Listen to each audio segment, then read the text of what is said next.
दशकौंदेखि बन्द, जीर्ण र भूत बंगला जस्तै बनेका उद्योगहरू फेरि बिउतिने भएका छन्। 20 वर्षभन्दा बढी समयदेखि बन्द रहेको हेटौडा कपडा उद्योग र बुटवल धागो उद्योग अब पुनः सञ्चालनको तयारीमा छन्। उद्योग वाणिज्य तथा आपूर्ति मन्त्री गौरी कुमारी यादवले प्रतिनिधि सभामै घोषणा गरेकी छिन्, हेटौडा कपडा उद्योग यसै वर्ष सञ्चालनमा ल्याइनेछ र त्यससँगै बुटवल धागो उद्योग तथा कपास खेती पनि अगाडि बढाइनेछ।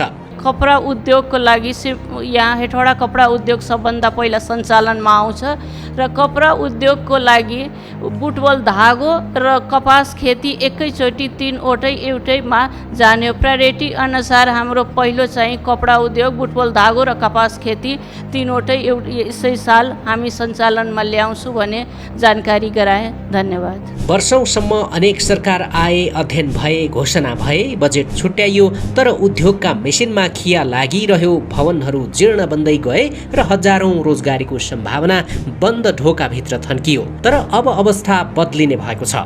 उद्योग मन्त्री यादवले यसअघि नै स्थलगत अनुगमन गरिसकेकी छिन्। अहिले भाषणमा मात्रै होइन, काम नै सुरु भइसकेको छ। प्रारम्भिक चरणमा उद्योग परिसरको 2 दशकपछि पहिलो पटक व्यापक सरसफाई सुरु भएको छ। एक समय देशकै औद्योगिक गौरव मानिने हेटौडा कपडा उद्योग 2057 सालदेखि बन्द छ। त्यसपछि निजीकरणदेखि पुनः सञ्चालनसम्मका अनेक प्रयास असफल भए, तर अहिले सरकारले कपडा उद्योग, धागो उद्योग र कपास खेतीलाई एउटै औद्योगिक चक्रका रूपमा अघि बढाउने योजना सार्वजनिक गरेको छ। यदि यो योजना सफल भयो भने त्यसले केवल एउटा उद्योग खोल्ने छैन, हजारौं रोजगारी सृजना गर्ने, आयात प्रतिस्थापन गर्ने र स्वदेशी उत्पादनलाई नयाँ ऊर्जा दिने अपेक्षा गरिएको छ।